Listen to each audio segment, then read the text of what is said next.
Hello students, welcome to La Excellence IAS Academy. ఈరోజు మనం July 30th నాటి Eenadu news పేపర్లోని ఇంపార్టెంట్ కరెంట్ అఫైర్స్ గురించి డిస్కస్ చేద్దామండి.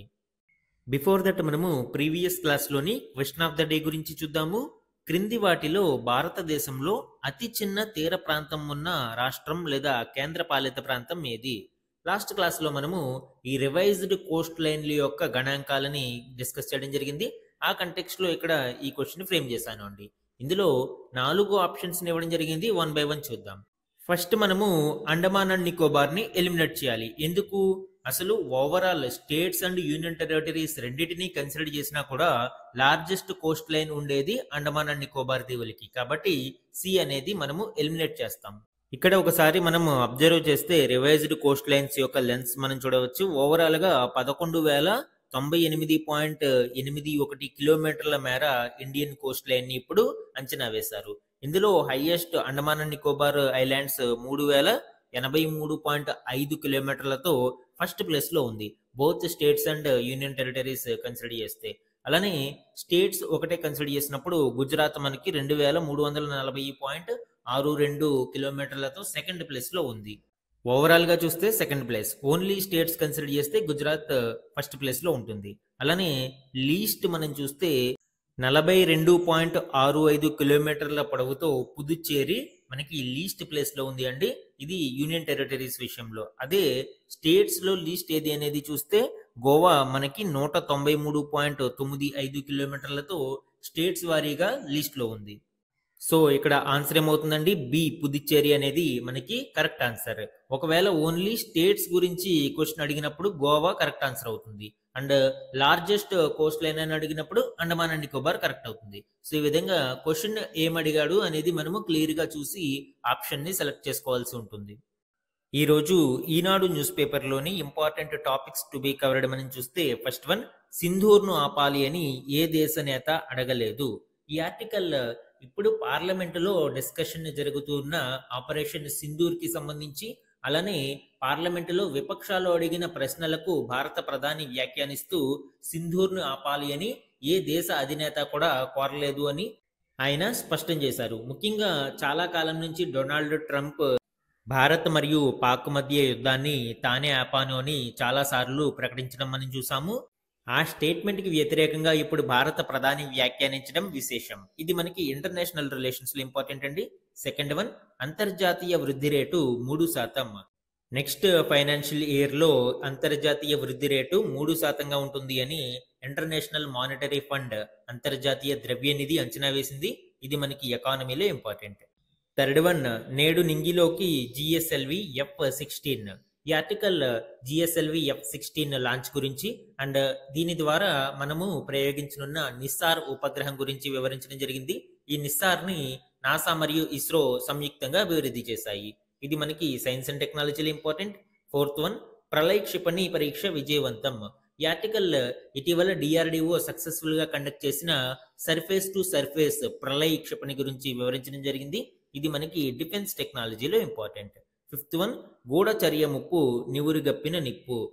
ఈ ఆర్టికల్లో భారతదేశంలోని అంతర్గత గూఢచర్యం గురించి, ముఖ్యంగా ఇటీవలి కాలంలో చాలా మంది ఇందులో భాగంగా అరెస్టులు కావడం ఆందోళన కలిగిస్తూ ఉంది. సో భారతదేశ భద్రత కోసం ఈ గూఢచర్య ముప్పును ఎదుర్కోవాలి అని, అలానే దీనికి సంబంధించిన కీలక అంశాలను ఈ ఆర్టికల్లో వివరించడం జరిగింది. ఇది మనకి సెక్యూరిటీ కంటెక్స్ట్ లో ఇంపార్టెంట్ అండి. ఇవే కాకుండా ఈ రోజు ఈనాడు న్యూస్ పేపర్లోని అదర్ ఇంపార్టెంట్ కరెంట్ అఫైర్స్ గురించి కూడా డిస్కస్ చేద్దాం. ఈ రోజు మన ఫస్ట్ ఆర్టికల్ చూడండి, సింధూర్ను ఆపాలి అని ఏ దేశ నేత అడగలేదు. ఈ ఆర్టికల్ ఇటీవల ఆపరేషన్ సింధూర్ మీద పార్లమెంటులో జరుగుతున్న చర్చలలో భాగంగా ప్రధాని నరేంద్ర మోదీ గారు దీనికి సంబంధించిన కీలక వ్యాఖ్యలను చేయడం చూడవచ్చు. ఇందులోని కీ హైలైట్స్ ఇప్పుడు చూద్దాము.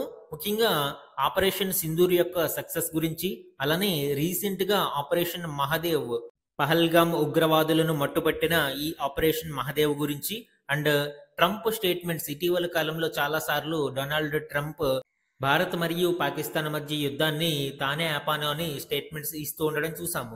ఇందులోని నిజానిజాల గురించి కూడా భారత ప్రధాని నరేంద్ర మోదీ గారు పార్లమెంట్ లో స్పష్టం చేయడం చూడవచ్చు. అదేవిధంగా భారతదేశం యొక్క ఇండిజినస్ డిఫెన్స్ టెక్నాలజీ, మనము స్వదేశీయంగా అభివృద్ధి చేసుకున్న రక్షణ ఉత్పత్తులు ఈ ఆపరేషన్ సింధూర్లో ప్రముఖ పాత్ర వహించడంతో ప్రపంచ దేశాలు కూడా భారతదేశం యొక్క సైనిక సామర్థ్యాన్ని, ఈ రక్షణ ఉత్పత్తుల యొక్క ప్రతిభను గుర్తించాయి అని ఆయన స్పష్టం చేశారు. ముఖ్యంగా ఈ ఆపరేషన్ సింధూర్ యొక్క సక్సెస్ గురించి ఆయన ప్రస్తావిస్తూ, ఉగ్రవాదంపై చర్యలు తీసుకోకుండా ప్రపంచంలో ఏ దేశము మనల్ని అడ్డుకోలేదు అని, ఆపరేషన్ సింధూర్ని ఆపాల్సిందిగా ఏ దేశ నేత కూడా అడగలేదు అని ప్రధాని నరేంద్ర మోదీ స్పష్టం చేశారు. తద్వారా ట్రంప్ చేసిన స్టేట్మెంట్స్ లో ఎటువంటి నిజం లేదు అని ఆయన ఇండైరెక్ట్ గా స్పష్టం చేయడం మనం చూడవచ్చు. అదేవిధంగా ఆపరేషన్ సింధూర్ ని చేపట్టడం ద్వారా పాకిస్తాన్ లోని ఉగ్రవాదులకు కూడా ఒక గుణపాఠం చెప్పగలిగామని, ఇది వరకు భారతదేశం మీద దాడులు జరిపి వాళ్ళు వెళ్ళిపోయేవారు అని, అయితే ఇక మీదట దాడులు చేస్తే ప్రతి దాడులను ఎదుర్కోవాల్సి ఉంటుంది అని ఈ ఆపరేషన్ సింధూర్ ద్వారా వారికి అర్థమైంది అని మోదీ ఇక్కడ వ్యాఖ్యానించారు. అలానే ఆపరేషన్ సింధూర్లో భారతదేశానికి ప్రపంచ దేశాల మద్దతు లభించింది అని, ముఖ్యంగా ఐక్యరాజ్య సమితిలోని 193 దేశాలలో కేవలం 3 దేశాలు మాత్రమే పాకిస్తాన్ కు మద్దతు ఇచ్చాయని మోదీ వ్యాఖ్యానించడం చూడవచ్చు. ఈ 3 దేశాలు ఏంటి అనేది మనం చూస్తే టర్కీ ఎప్పుడు పాకిస్తాన్ కి మద్దతుగా ఉంటుంది. అలానే అజర్బైజాన్ కూడా పాకిస్తాన్ కి మద్దతునివ్వడం చూడవచ్చు. అలానే పాకిస్తాన్ యొక్క ఆల్ వెదర్ ఫ్రెండ్ చైనా కూడా ఈ ఆపరేషన్ సింధూర్ లో పాకిస్తాన్ కి మద్దతు ఇచ్చింది. ఇవన్నీ కూడా మద్దతు ఇవ్వడమే కాకుండా సైనిక మెటీరియల్ ని కూడా సప్లై చేయడం మనం చూడవచ్చు. ముఖ్యంగా టర్కీ యొక్క అన్మాన్డ్ ఏరియల్ వెహికల్స్ ద్వారానే భారతదేశ సరిహద్దులో పాకిస్తాన్ దాడులు చేయడానికి ప్రయత్నించింది. అయితే భారతదేశం యొక్క గగనతల రక్షణ వ్యవస్థలు ఈ దాడులన్నిటిని కూడా సక్సెస్ఫుల్ గా తిప్పికొట్టాయి. అలానే ప్రధాని నరేంద్ర మోదీ గారు పార్లమెంటులో ప్రస్తావిస్తూ, పాకిస్తాన్ యొక్క న్యూక్లియర్ బ్లాక్మెయిల్లకు కూడా భారతదేశం లొంగలేదు అని, 22 నిమిషాలలోనే పాకిస్తాన్లోని ఉగ్ర స్థావరాలను మట్టుబెట్టి ప్రతీకారం తీర్చుకున్నామని, కాళ్లబేరానికి పాకిస్తాన్ వచ్చేలా చేశాము అని ఆయన వ్యాఖ్యానించారు. ఇక ఏమాత్రం భరించలేక దాడుల్ని ఆపాలి అని ఆ దేశ డీజీఎంఓ మన డీజీఎంఓను కోరడంతో ఈ ఆపరేషన్ సింధూర్ ని తాత్కాలికంగా అప్పుడు నిలిపివేశాము అని ఆయన స్పష్టం చేశారు. అంటే ఇక్కడ మనము అబ్జర్వ్ చేయాల్సింది ఏంటి, ఇక్కడ మీడియేషన్ ఏ దేశ నేత కూడా చేయలేదు. అండ్ ఇరు దేశాల డీజీఎంఓ స్థాయి అధికారుల చర్చలతో ఈ ఆపరేషన్ సింధూర్ అనేది తాత్కాలికంగా అప్పుడు నిలిపివేయబడింది. అదేవిధంగా భారతదేశం యొక్క ఇండిజినస్ డిఫెన్స్ క్యాపబిలిటీ గురించి ఆయన ప్రస్తావిస్తూ, మన దేశంలో తయారైన డ్రోన్లు, క్షిపణులు పాక్ ఆయుధ సామాగ్రి పాటవమెంటో ఎండగట్టాయి. పాక్ నుంచి వచ్చిన 1000కి పైగా డ్రోన్లు, క్షిపణులను గాల్లోనే నిర్వీర్యం చేశాం. స్వయం సమృద్ధ భారత్ బలాన్ని ప్రపంచం చూసింది అని ఆయన ప్రశంసించడం చూడవచ్చు. సో ఈ విధంగా పార్లమెంటులో ఆపరేషన్ సింధూర్ కి సంబంధించిన చర్చలో భారతదేశం యొక్క సక్సెస్ గురించి, అలానే ఇండియా యొక్క ఇండిజినస్ డిఫెన్స్ క్యాపబిలిటీస్ గురించి, అండ్ పాకిస్తాన్ ఏ విధంగా కాళ్లబేరానికి వచ్చింది అనేది ప్రధాని మోదీ గారు స్పష్టం చేశారు. మన నెక్స్ట్ ఆర్టికల్ చూడండి. అంతర్జాతీయ వృద్ధి రేటు 3%. ట్రంప్ వాణిజ్య యుద్ధాల వల్ల అంచనాల కంటే తక్కువ ప్రభావమే వేగవంతమైన ఆర్థిక వ్యవస్థగా భారత్.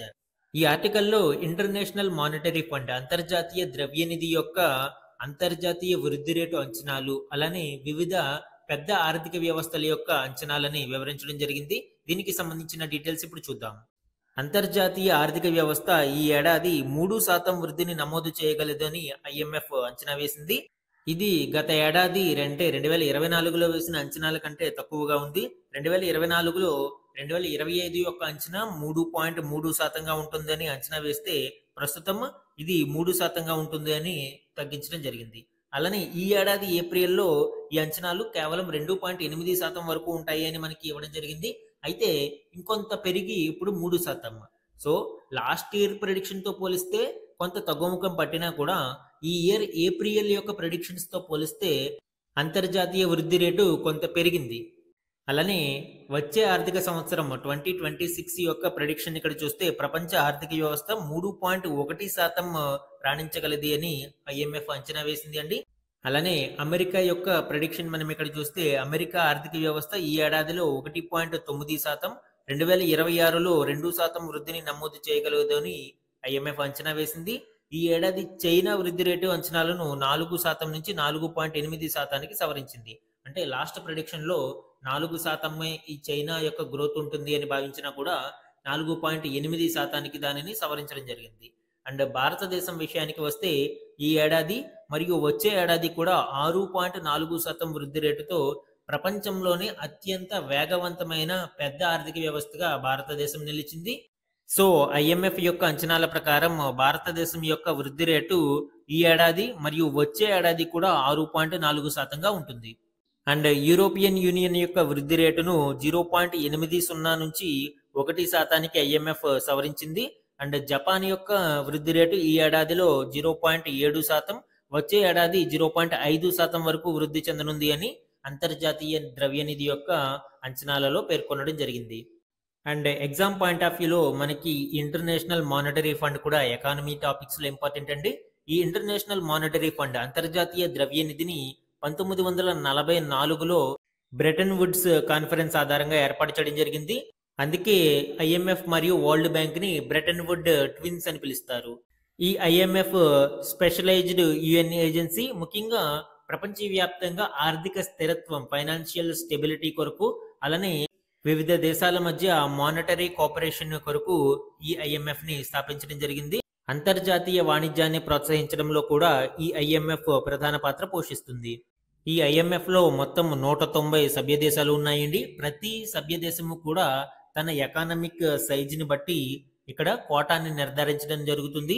ఆ కోటా ఆధారంగా వీళ్ళకి ఓటింగ్ పవర్ కూడా ఇవ్వడం జరుగుతుంది.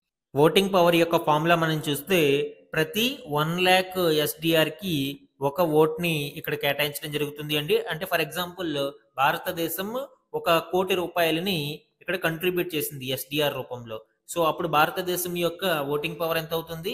100 ఓటింగ్ పవర్ వస్తుంది భారతదేశానికి. సో ఇలాగా ఎస్డిఆర్ కోటా కంట్రిబ్యూషన్ ఆధారంగా వివిధ దేశాల యొక్క ఓటింగ్ పవర్ అనేది నిర్ధారించబడుతుంది. ఈ ఎస్డిఆర్ బాస్కెట్ 5 దేశాల కరెన్సీస్ ని కలిగి ఉంటుంది. ఈ 5 కరెన్సీస్ మనం చూస్తే యుఎస్ డాలర్, అలానే యూరోపియన్ యూనియన్ యొక్క యూరో, అండ్ చైనా యొక్క రెన్మిబి. ఈ రెన్మిబిని 2016లో ఈ బాస్కెట్ కి యాడ్ చేయడం జరిగింది. అండ్ అదేవిధంగా పౌండ్ స్టెర్లింగ్, బ్రిటన్ యొక్క పౌండ్, అండ్ జపాన్ యొక్క యెన్. ఈ 5 కరెన్సీలు ఈ ఎస్డిఆర్ బాస్కెట్ ని కలిగి ఉంటాయి. ఆర్బిఐ యొక్క ఫారెక్స్ రిజర్వ్స్ లో ఈ ఎస్డిఆర్ కూడా ఒక భాగంగా ఉంటుంది అండి. సో ఇది కూడా ఎగ్జామ్ పాయింట్ ఆఫ్ వ్యూలో మనకి ఇంపార్టెంట్. మన నెక్స్ట్ ఆర్టికల్ చూడండి. అమెరికాకు స్మార్ట్ ఫోన్లు మన దగ్గర నుంచి అధికం, ఏప్రిల్ జూన్లో చైనాను వెనక్కి నెట్టేశాం. ఈ ఆర్టికల్లో భారతదేశం నుంచి అమెరికాకి ఎగుమతి అవుతున్న స్మార్ట్ ఫోన్ యొక్క విక్రయాల గురించి, అలానే చైనా యొక్క కాంపిటీషన్ గురించి వివరించడం జరిగింది. దీనికి సంబంధించిన డీటెయిల్స్ ఇప్పుడు చూద్దాం. ఏప్రిల్ జూన్ యొక్క సెకండ్ క్వార్టర్ ని మనం పరిశీలిస్తే అమెరికాకు భారత్ నుంచే అత్యధికంగా స్మార్ట్ ఫోన్లు ఎగుమతి అయినట్లు ఇక్కడ కానాలిసిస్ పరిశోధన నివేదిక తెలిపింది. ముఖ్యంగా యుఎస్ చైనా ట్రేడ్ వార్ ఫలితంగా యాపిల్ సంస్థ చైనా నుంచి తన విక్రయాలను ఎక్కువగా భారత్కు మార్చేందుకు ప్రయత్నించడంతో అమెరికాకు అత్యధిక స్మార్ట్ ఫోన్లు భారతదేశం నుంచే ఎగుమతి అవుతున్నాయి. ఇక్కడ గణాంకాలను మనం పరిశీలిస్తే సెకండ్ క్వార్టర్ అంటే ఏప్రిల్ జూన్ పీరియడ్ లో అమెరికాకు స్మార్ట్ ఫోన్ల ఎగుమతులలో 2024 డేటా ప్రకారం చైనా 61% వాటాని కలిగి ఉంటే భారతదేశం కేవలం 13% వాటాని కలిగి ఉంది. అయితే 2025కి ఇది రివర్స్ అయింది. ఇక్కడ చైనా 25% వాటాన్ని కలిగి ఉంటే భారతదేశం వాటా 44%కి పెరిగింది. అంటే 2024 సెకండ్ క్వార్టర్ ని కంపేర్ చేస్తూ 2025 సెకండ్ క్వార్టర్ ని మనం చూసినప్పుడు భారతదేశ స్మార్ట్ ఫోన్ల ఎగుమతి వృద్ధిలో 240% గ్రోత్ అనేది కనిపిస్తుంది. మన నెక్స్ట్ ఆర్టికల్ చూడండి. నేడు నింగిలోకి జిఎస్ఎల్వి F-16 కొనసాగుతున్న కౌంట్ డౌన్, కక్ష్యలోకి నైసార్ ఉపగ్రహం. సో ఈ ఆర్టికల్ జిఎస్ఎల్వి F-16 రాకెట్ కి సంబంధించి, అలానే భారత్ మరియు అమెరికా అంటే ఇస్రో మరియు నాసా సంయుక్తంగా అభివృద్ధి చేస్తున్న నైసార్ ఉపగ్రహం గురించి వివరించడం జరుగుతుంది. దీనికి సంబంధించిన కీ డీటెయిల్స్ ఇప్పుడు చూద్దాం. ఈ రోజు సతీష్ ధావన్ స్పేస్ సెంటర్ షార్ నుంచి ఈ జిఎస్ఎల్వి F-16 ప్రయోగం నిర్వహించనున్నారు అండి. ఈ ప్రయోగం ద్వారా నాసా మరియు ఇస్రో సంయుక్తంగా అభివృద్ధి చేసిన నైసార్ ఉపగ్రహాన్ని కక్షలోకి ప్రవేశపెట్టనున్నారు. బుధవారం సాయంత్రం 5:40 జిఎస్ఎల్వి F-16 వాహన నౌక నింగిలోకి దూసుకెళ్లనుంది. ఈ జిఎస్ఎల్వి ద్వారా NASA ISRO synthetic aperture radar ని సూర్య అనువర్తిత కక్షలోకి ప్రవేశపెడతారు. సన్ సింక్రోనస్ ఆర్బిట్ లోకి ప్రవేశపెడతారు అండి. తద్వారా ప్రతి 97 నిమిషాలకి ఒకసారి భూమిని చుట్టి రావడానికి అవకాశం ఉంటుంది. ఈ ఎర్త్ అబ్జర్వేషన్ శాటిలైట్ భూమి మీద ప్రతి ప్రాంతాన్ని 12 రోజులకు ఒకసారి పర్యవేక్షిస్తూ ఉంటుంది అండి. ఈ ఉపగ్రహంలో డ్యూయల్ బ్యాండ్ రాడార్ అనేది ఉంటుందండి. ఇందులో ఎల్ బ్యాండ్ రాడార్ అనేది లార్జ్ వేవ్ లెంత్ ని కలిగి ఉంటుంది. దీనిని నాసా అభివృద్ధి చేసింది. అలానే ఎస్ బ్యాండ్ రాడార్ అనేది షార్ట్ వేవ్ లెంత్ ని కలిగి ఉంటుంది. దీనిని ఇస్రో అభివృద్ధి చేసింది. ఈ నైజార్ ఉపగ్రహం అనేక సర్వీసెస్ ని అందిస్తుందండి. ముఖ్యంగా మనకి పంటల అభివృద్ధి కావచ్చు, అలానే భూమి మీద సాగు జలాల పర్యవేక్షణ అండ్ డిజాస్టర్ మేనేజ్మెంట్ లో కూడా ఈ నైజార్ ఉపగ్రహం కీలక పాత్ర పోషించనుంది. మన నెక్స్ట్ ఆర్టికల్ చూడండి, ప్రళయ్ క్షిపణి పరీక్ష విజయవంతం. ఈ ఆర్టికల్ ఇటీవల సక్సెస్ఫుల్ గా ప్రయోగించిన ప్రళయ్ క్షిపణికి సంబంధించిన కీలక ఇన్ఫర్మేషన్ ఇవ్వడం జరిగింది అండి. ఇందులోని కీ హైలైట్స్ ఇప్పుడు చూద్దాము. ఈ ప్రళయ్ క్షిపణి అనేది ఉపరితలం నుంచి ఉపరితలం పైన లక్ష్యాలను ఛేదించే అస్త్రం. దీని యొక్క ఆపరేషనల్ రేంజ్ వచ్చి 150 నుంచి 500 కిలోమీటర్ల దూరం వరకు ప్రయాణించగలుగుతుంది అండి. అలానే దీని యొక్క పేలోడ్ కెపాసిటీ 500 నుంచి 1000 కిలోల సాంప్రదాయ వార్ హెడ్ ని ఇది మోసుకెళ్లగలుగుతుంది. ఈ మిజైల్ ని డిఆర్డిఓ అభివృద్ధి చేసింది. ఈ మిజైల్ ని ఇటీవల ఒడిశా తీరానికి చేరువలోని ఏపీజే అబ్దుల్ కలాం దీవి నుంచి విజయవంతంగా పరీక్షలను నిర్వహించడం జరిగింది. మిజైల్స్ మీద మనము ఎగ్జామ్ పాయింట్ ఆఫ్ వ్యూలో గుర్తుపెట్టుకోవాల్సినవి ముఖ్యంగా స్టైల్ ఆపరేషన్, అలానే మిజైల్ యొక్క టైప్ అండ్ మిజైల్ యొక్క కీ స్పెసిఫికేషన్స్ లైక్ స్పీడ్ కావచ్చు, రేంజ్ కావచ్చు, వార్ హెడ్ పేలోడ్ ఏ విధమైన వార్ హెడ్ కలిగి ఉంటుంది అండ్ ఆ పేలోడ్ వెయిట్ ఎంత లాంటివి ఇంపార్టెంట్ డీటెయిల్స్ మనము నోట్ చేసుకోవాల్సి ఉంటుంది. మన నెక్స్ట్ ఆర్టికల్ చూడండి, గూఢచర్య ముప్పు నివురుగప్పిన నిప్పు. ఈ ఆర్టికల్ భారతదేశంలో రోజు రోజుకి పెరుగుతున్న స్పైయింగ్ యాక్టివిటీస్ గురించి, అలానే ఇటీవలి కాలంలో ముఖ్యంగా సోషల్ ఇన్ఫ్లుయెన్సర్స్ ని మనము ఈ స్పైయింగ్ కేసెస్ లో అరెస్ట్ చేయడం జరిగింది. ముఖ్యంగా ఒక ఫేమస్ కేసు మనం చూసాము, జ్యోతి మల్హోత్రా కేసు. ఈవిడ సోషల్ మీడియాలో ఒక ఇన్ఫ్లుయెన్సర్ గా ఉంటూ పాకిస్తాన్ లో అక్కడ పర్యటించి ఆ దేశ ప్రతినిధులతో ఆవిడ రహస్య సమావేశాలు అవ్వడము, భారతదేశానికి చెందిన కీలక సమాచారాన్ని వారితో పంచుకోవడం మనం చూసాము. సో ఇలాంటి ఇంటర్నల్ స్పైస్ కి సంబంధించి మనము ఎప్పటికప్పుడు జాగ్రత్తలు తీసుకోవాల్సిన అవసరం ఎంతైనా ఉంది. ఆ కంటెక్స్ట్ లో భారతదేశంలో విస్తరిస్తున్న ఈ అంతర్గత గూఢచర్యాన్ని ఏ విధంగా నివారించాలి, అలానే కౌంటర్ ఇంటెలిజెన్స్ స్ట్రాటజీస్ ని ఏ విధంగా అభివృద్ధి చేయాలి అండ్ ముఖ్యంగా సైబర్ స్పైయింగ్ అనేది రోజు రోజుకి తీవ్రమవుతున్న నేపథ్యంలో ఈ సైబర్ స్పైయింగ్ నుంచి కాపాడుకోవడానికి తీసుకోవాల్సిన చర్యల గురించి ఈ ఆర్టికల్లో వివరించడం జరిగింది అండి. దీనిలోని కీ హైలైట్స్ ఇప్పుడు చూద్దాం. ఇటీవల మనము కొన్ని అరెస్టులను బట్టి చూస్తూ ఉంటే పాకిస్తాన్ ఐఎస్ఐ గూఢచర్య కార్యకలాపాలను విస్తృతపరుస్తూ ఉంది. ముఖ్యంగా సోషల్ మీడియా ఇన్ఫ్లుయెన్సర్స్ వంటి వారిని కూడా ఆకర్షించి తద్వారా భారతదేశానికి సంబంధించిన రహస్యాలను సేకరిస్తూ ఉంది. సో ఇలాంటి వారిని మనము ఎదుర్కోవడానికి కౌంటర్ ఇంటెలిజెన్స్ ఆపరేషన్స్ ని బలోపేతం చేసుకోవాల్సిన అవసరం ఎంతైనా ఉంది. ఈ కౌంటర్ ఇంటెలిజెన్స్ ఆపరేషన్స్ లో ముఖ్యంగా గూఢచారులను, ఉగ్రవాదుల నిద్రాణ విభాగాలను గుర్తించాలి. అంటే స్లీపర్ సెల్స్ అంటాం మనం. ఈ స్లీపర్ సెల్స్ నార్మల్ పబ్లిక్ లో సామాన్యులుగా కలిసిపోతారు, కానీ వీరు భారతదేశ వ్యతిరేక ఆపరేషన్స్ ని చేపట్టడానికి అనేక సమాచారాలను సేకరించి వాళ్ళ యొక్క బాసెస్ కి అందిస్తూ ఉంటారు. సో ఇలాంటి స్లీపర్ సెల్స్ ని గుర్తించడము, అలానే భారతదేశ సమాచార వ్యవస్థలను సంరక్షించుకోవాల్సిన అవసరం ఉంది. చొరబాటుదారులుగా మారే అవకాశం ఉన్న వారిపై నిఘా ఉంచడం కూడా ఈ కౌంటర్ ఇంటెలిజెన్స్ ఆపరేషన్స్ లో భాగంగా ఉంటుంది. ముఖ్యంగా మనము ఇటీవల కాలంలో ఈ ఇంటెలిజెన్స్ బ్యూరో ఐబీ అండ్ రా ఏజెన్సీస్ కావచ్చు, defence intelligence agencies, defence cyber agency, NTRO national technological research organisation, జాతీయ సాంకేతిక పరిశోధనా సంస్థ NTRO, computer emergency response team India CERT In, NIA national investigation ఏజెన్సీల సాయంతో కేంద్ర హోంశాఖ డిజిటల్ నిఘాని కూడా పెంచడం జరిగింది. ఇటీవల సైబర్ స్పైయింగ్ విస్తృతమవుతున్న నేపథ్యంలో ఈ డిజిటల్ నిఘా అనేది కూడా మనకి అవసరం అండి. ఈ సైబర్ గూఢచర్యాన్ని గుర్తించడంతో పాటు ప్రమాదకర హ్యాకర్లను కట్టడి చేసి కీలక సమాచారాన్ని పరిరక్షించుకోవడం కూడా మనకి అత్యంత కీలకం. ఇటీవల మనం చూసాం, ఆపరేషన్ సింధూర్ జరుగుతున్న సమయంలో పాకిస్తాన్ మరియు చైనా నుంచి అనేక మంది హ్యాకర్లు భారతదేశ రక్షణ వెబ్సైట్ల మీద హ్యాకింగ్ కి ట్రై చేశారు. అయితే భారతదేశం వీటిని తిప్పికొట్టగలిగింది. And one more important issue ఏంటి అంటే సోషల్ మీడియా మీద నిఘా ఉంచాల్సిన అవసరం ఎంతైనా ఉంది. దీనికోసం ఆధునిక సాంకేతికతలో అయిన కృత్రిమ మేధ మరియు మెషిన్ లెర్నింగ్ లాంటి వాటిని ఉపయోగించుకోవాల్సిన అవసరం ఉంది. ఈ కౌంటర్ ఇంటెలిజెన్స్ వ్యవస్థలని మనము బలోపేతం చేసుకోవడంలో ఇంటర్నేషనల్ బెస్ట్ ప్రాక్టీసెస్ ని పరిశీలించాలి అండి. ముఖ్యంగా ముఖ్యంగా United states, Britain and even Israel యొక్క కౌంటర్ ఇంటెలిజెన్స్ ఆపరేషన్స్ కూడా చాలా ప్రభావవంతంగా ఉంటాయి. మనము ఈ దేశాల యొక్క బెస్ట్ ప్రాక్టీసెస్ ని పరిశీలించి భారతదేశం యొక్క కౌంటర్ ఇంటెలిజెన్స్ ఆపరేషన్స్ ని మరింత బలోపేతం చేయాల్సిన అవసరం ఎంతైనా ఉంది. మన నెక్స్ట్ ఆర్టికల్ చూడండి, అరకొర వాటా. ఈ ఆర్టికల్ భారతదేశం యొక్క వ్యవసాయ రంగ దుస్థితి గురించి, అలానే ఇటీవలి కాలంలో భారతదేశ జీవీఏలో వ్యవసాయ మరియు అనుబంధ రంగాల యొక్క వాటా గురించి వివరించడం జరిగింది. దీని యొక్క ఆధారం ఇటీవలి కేంద్ర గణాంకాలు కార్యక్రమాల అమలు మంత్రిత్వ శాఖ యొక్క నివేదిక ఆధారంగా 2012-13 నుంచి 2023-24 వరకు వ్యవసాయం మరియు అనుబంధ రంగాల యొక్క వాటాని ఇవ్వడం ఇక్కడ జరిగింది. ఇందులో మనం చూస్తే భారత జీవీఏలో వ్యవసాయ మరియు అనుబంధ రంగాల యొక్క వాటా 2011-12 నుంచి 2023-24 మధ్య 225% పైగా పెరిగింది. కాకపోతే ఇతర రంగాలలో వేగవంతమైన పురోగతి వల్ల జీవీఏలో సాగు వాటా తక్కువకు పరిమితమవుతుంది. 2012-13లో భారతదేశం యొక్క వ్యవసాయ రంగ వాటా 18.2% ఉండగా 2013-14లో 18.6%, 14-15లో 18.2%, 2015-16లో మనం చూస్తే 17.7%, 2016-17లో 18%. ఇక్కడ ఫ్లక్చువేషన్స్ మనం చూస్తూ ఉన్నాం. అండ్ ఒక ఇంపార్టెంట్ అబ్జర్వేషన్ మనం చూడాల్సింది 2020-21 అండ్ 2021-22 ఇవి కోవిడ్ ఎఫెక్టెడ్ ఏరియాస్ లో రివర్స్ మైగ్రేషన్ కారణంగా మనము వ్యవసాయ రంగంలో వృద్ధిని చూస్తూ ఉన్నాము.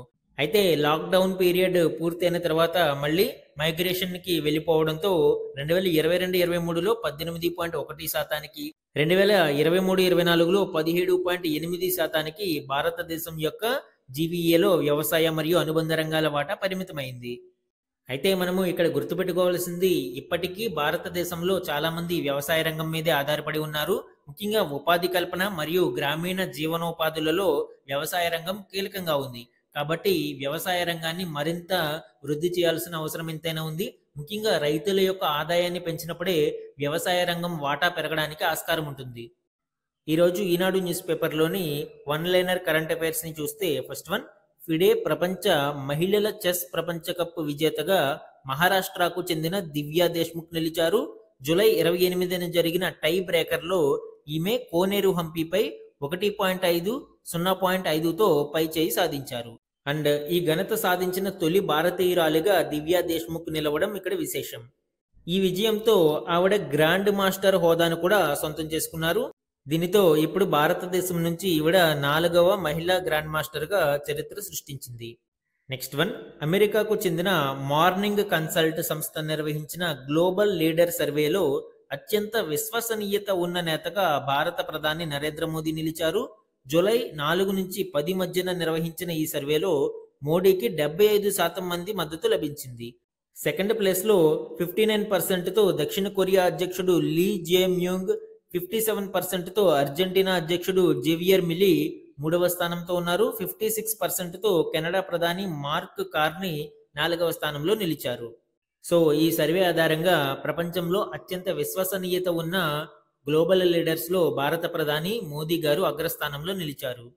నెక్స్ట్ వన్ చూడండి, కేంద్రం తీసుకున్న అప్పుల కారణంగా దేశ ప్రజల మీద ఈ ఏడాది మార్చి 31 నాటికి తలసరి 1,32,059 రూపాయల మేర రుణభారం ఉన్నట్లు కేంద్ర ఆర్థిక శాఖ సహాయ మంత్రి వెల్లడించారు. వడ్డీల కింద 2022-23లో 9.29 లక్షల కోట్లు, 2023-24లో 10.64 లక్షల కోట్లు, 2024-25లో 11.18 లక్షల కోట్లు చెల్లించినట్లు ఆయన లోక్సభలో తెలిపారు. సో బడ్జెట్ లో ఎక్స్పెండిచర్ పార్ట్ మనం చూస్తే వడ్డీ చెల్లింపులకే ఎక్కువగా వెళ్తూ ఉండడం మనం ఇక్కడ చూడవచ్చు. And some question and answer type current affairs ని ఇక్కడ చూస్తే, న్యూఢిల్లీలోని భారత్ మండపంలో నీతి ఆయోగ్ 10వ పాలక మండలి సమావేశాన్ని ఇటీవల ఏ థీమ్ తో నిర్వహించారు? ఆన్సర్, వికసిత్ రాజ్య ఫర్ వికసిత్ భారత్ 2047. సో నీతి ఆయోగ్ యొక్క 10వ పాలక మండలి సమావేశాన్ని ఇక్కడ నిర్వహించడం జరిగింది. థీమ్ వికసిత్ రాజ్య for Viksit Bharat. Next one, దేశంలోనే తొలిసారిగా ఇటీవల ఏ రాష్ట్ర ప్రభుత్వం విస్టాడోమ్ కోచ్ తో కూడిన భారతదేశపు మొట్టమొదటి జంగిల్ సఫారీ రైలును ప్రారంభించింది? విస్టాడోమ్ కోచ్ అంటే మనకి అన్ని వైపులా గ్లాస్ తో కూడి ఒక అద్భుతమైన వ్యూని చూడడానికి అవకాశం ఉంటుంది. సో ఇది ఉత్తరప్రదేశ్లో ఇప్పుడు ప్రారంభించారు. దుధ్వా టైగర్ రిజర్వ్ మరియు కతిర్నయా ఘాట్ వన్యప్రాణుల అభయారణ్యాలను కలుపుతూ ఈ రైలు ప్రయాణం సాగుతుంది. ఈ విస్టాడోమ్ రైలు ప్రయాణం ద్వారా జంగిల్ సఫారీని మనం చూడడానికి అవకాశం ఉంటుంది. నెక్స్ట్ ఇంపార్టెంట్ వన్, ఏ రాష్ట్రంలోని national centre for polar and ocean research లో ఇటీవల సాగర్ భవన్, పోలార్ భవన్ అనే 2 ప్రపంచ స్థాయి పరిశోధనా కేంద్రాలను ప్రారంభించారు? ఆన్సర్ గోవా. సో గోవాలో ఇటీవల ఈ సాగర్ భవన్ మరియు పోలార్ భవన్ అనే 2 పరిశోధనా కేంద్రాలను ప్రారంభించడం జరిగింది. ఇవి ముఖ్యంగా ధృవాలు మరియు సముద్రాల అధ్యయనాల కోసం ఉపయోగపడతాయి. ఈ పోలార్ భవన్ అనేది ధృవాల అధ్యయనం కోసం, అలానే సాగర్ భవన్ అనేది సముద్రాల అధ్యయనం కోసం ఏర్పాటు చేయడం జరిగింది. అండ్ ఈ national centre for polar and ocean research కి సంబంధించి కీ డీటెయిల్స్ మనం చూస్తే దీనిని 1998లో ఏర్పాటు చేయడం జరిగింది. దీని యొక్క హెడ్ క్వార్టర్స్ గోవాలో ఉంది. దీని యొక్క ministry of earth sciences. So ఇది ఇంపార్టెంట్ అండి, మనకి ఎగ్జామ్ పాయింట్ ఆఫ్ వ్యూలో ఇలాంటివి అడిగే అవకాశం ఉంటుంది. దీని యొక్క కీ ఫంక్షన్స్ మనం చూస్తే ముఖ్యంగా పోలార్ రీసెర్చ్ లీడర్షిప్ అంటే ధ్రువ ప్రాంతాలలో పరిశోధనల కోసం, ఓషన్ ఎక్స్ప్లోరేషన్ అంటే సముద్రాలలో అన్వేషణ కోసము, and data management and out reach, global collaboration ప్రపంచ స్థాయి వివిధ దేశాలతో కొలాబరేట్ అవ్వడానికి, infrastructure mile stones and scientific logistics. So ఇవన్నీ కూడా ఈ NCPOR యొక్క కీలక ఫంక్షన్స్ గా చెప్పవచ్చు. అండ్ ఫైనల్లీ ఈ రోజు మన క్వశ్చన్ ఆఫ్ ద డే గురించి చూడండి. నిసార్ ఉపగ్రహంకి సంబంధించి ఈ క్రింది ప్రకటనలను పరిగణించండి. ఈ రోజు GSLV F-16 రాకెట్ ద్వారా నిసార్ ఉపగ్రహాన్ని మనము ప్రయోగించనున్నాము. ఈ నిసార్ ఉపగ్రహం యొక్క కీ డిస్కషన్ మనము ఈ రోజు మరియు లాస్ట్ క్లాస్ లో కూడా చూడడం జరిగింది. ఆ కంటెక్స్ట్ లో 2 స్టేట్మెంట్స్ ని ఇక్కడ ఇచ్చాను అండి. ఇందులో కరెక్ట్ స్టేట్మెంట్స్ ని ఐడెంటిఫై చేసి ఆన్సర్ ని కమెంట్ సెక్షన్ లో కమెంట్ చేయండి. ఇది ఈ రోజు ఈనాడు న్యూస్ పేపర్ లోని ఇంపార్టెంట్ కరెంట్ అఫైర్స్ మీద daily analysis. Thank you for watching.